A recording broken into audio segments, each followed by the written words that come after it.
and the school is the hub of the community. That's where potlucks happen, that's where funerals occur, that's where community basketball games happen. So now they're in this environment and they're isolated with a culture they might not understand or appreciate. It is quite a transition. And so we hope to get them kind of settled and grounded in the first year. And we tend to make more progress as the instructional leader in year 2. When we talk about instructional leaders, we're talking about someone who has the student's best interests in mind and continually moves the teachers back to the best strategies for students, where the students are, where they're coming from, what is the level they're working at, find it, utilize strategies to make things better. And shifting it just from being building managers to really how can I use my role to help teachers, support teachers, and recognize good teaching and how the assessment plays into good teaching. The biggest challenge for me here at Bethel Regional High School is looking at a long history of a high dropout rate and just knowing that that's not acceptable. And many, many things had been tried and not really met with any great success. So that's always a thing, looking at how can we attack that dropout rate. And attacking the dropout rate also then means maintaining some really quality instruction. How do you make that happen? You hire really good folks. And then you support them in the classroom. You develop a system of feedback so that the teacher it's not a static situation for the teacher. The teacher is always receiving feedback on his or her work. Hopefully you develop a collaborative association with teachers so that they are as involved in the process of becoming self-guided learners. And I had one teacher who was very blunt at a staff meeting. He said, "Whoa, this is uncomfortable for us." Teachers have traditionally closed the door and said, "I'm just going to do the best in my own little room and that's all I'm responsible for." So all of a sudden sharing with each other as professionals was kind of a new experience. As a new principal coming in or new to the principalship, it can be kind of intimidating to go into a classroom and share with teachers what some of my ideas are about good instruction. Being a good instructional leader is also being able to have kind of a thick skin when you're looking down and you see the direction your school needs to move in, and you've got some people that are, not that interested in changing. So. Teachers getting ruts and giving them fresh new ideas and providing them with the opportunity to grow in the profession, because even adults, we need to learn and continue learning. We only have kids instructionally 4.5 hours a day, so we have to squeeze everything we can to in that little bit of time. So if we're looking at schedule changes, getting people to get out of their comfort zone, I need to give that person more time, more professional development, because they have to see the meaning in it, and it has to be sustainable. I was just talking to a friend and they were saying that, they're the kind of leader that they say, okay, everybody put your seat belts on because we're going to be going around some sharp curves. And I think that that's okay in some situations, but I also think that part of our work is to sort of say, okay, what's manageable from the teacher's perspective. Quite frankly, many of them don't have the skill set, or they haven't received the training to know how to do that. And so we have worked to create tools and mechanisms to help them begin to work in those areas. And then a secondary tier of that is to support the coaches in helping them identify tools and strategies with assessment, recognizing good teaching and practice. So it's dual level. We're training principals, but then we're also training the coaches. So you want principals well trained, you want them to understand how to work with teachers, and the ultimate goal again is effective instruction in the classroom.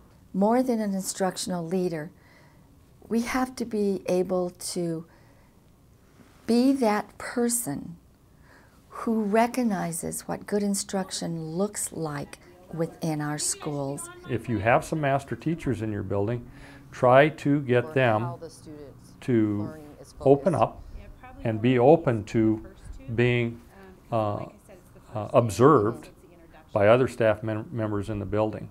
Then it's teacher to teacher and it's not so threatening.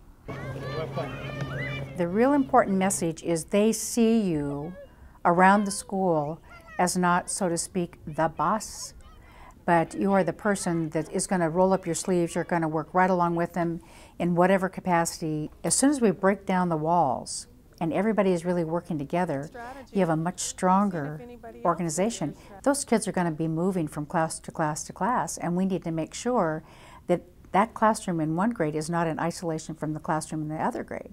And so as an instructional leader, you can make that happen because everybody can believe in that very same process and really see the results of that collective wisdom. And it's interesting to watch these principals by the end of their second year, how much they've grown into the role of being a leader. And also sharing the responsibility of a school and engaging other people's help and assistance. This past year we've made adequate yearly progress, and I have gone on record at many times we were not chasing it. So I don't want it to sound like it's a high point because that's what I really wanted to do. It was a high point because we weren't chasing it, and it happened naturally because we are making improvements in all areas. The biggest things is the data speaks for itself. You know, when we have at our school here 93% of our students in grades 3, 4, and 5, based on their standard-based assessment score, are advanced or proficient. You know, that speaks very loudly. You need to celebrate those successes. And so I think one of the things we encourage principals to do is, focus on making progress and feeling good about the fact that you were better this week than you were last week, or you're better this year than you were last year. Back. Waka, waka, waka. I can't begin to tell you how valuable this type of hands-on support program is to a new principal. To have right off the bat the training and the support system for 2 years, it makes or breaks them. This coaching project has really given me skills on lots of different levels, whether it's just talking with teachers or talking with parents. Creating a network of people that you can communicate with and talk with, when you have issues, because we all have problems come up. And that coach calls you every week, helps you with problems. We talk about issues. Just having somebody to debrief with, to hear your thoughts out loud so that you can process them and come up with solutions. It feels good to have colleagues and that they trust you to make good judgment. So you walk into the whole scenario of coaching your staff with a positive strategy, and I like that. And I like the fact that there are people who feel that way, and that supports how I feel and frees me up to be a better leader. First day of our first institute every year, within the first 5 minutes, one of the things I say to the principals, in the room I say, you will have a coach for 2 years that will support you and give you feedback and assistance. But look around your table of the people in your district. Start building relationships right now.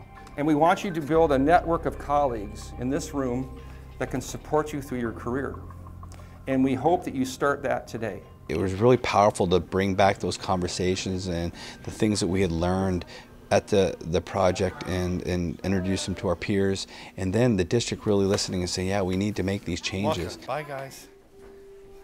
But as I thought of myself in the village, I never felt like it was my home. And not that I didn't want it to be my home and I didn't enjoy it, but it was theirs. They still hold on to their cultural values, but they still have that pull from the Western culture coming in. It shouldn't be different for kids because they're rural. We should have the same high expectations for them. Yes, you're dealing with some challenges, but I hear those challenges whether you're in downtown Detroit, the poverty level, and it comes back to the no excuse. Where other students are at, how can you move them forward? Don't do it alone. You are not a cowboy. Find your colleagues and find them and use them as professional resources. You know, I like to tell teachers, you wouldn't want to go to your healthcare provider and have them not be talking to their colleagues, you know, and we too are providing something really significant. I think the sooner we can have an influence on schools, breaking down some of the barriers they have and focus on instruction and learning and student achievement and deprivatizing the classroom into collegial team efforts, I think we're on the right track, and I feel good about where we're going. This project, this mentoring, this coaching of principals is doing good things for Alaskan kids. Teachers generally, at this point in time, a lot of them that would be good leaders are electing not to take on the role.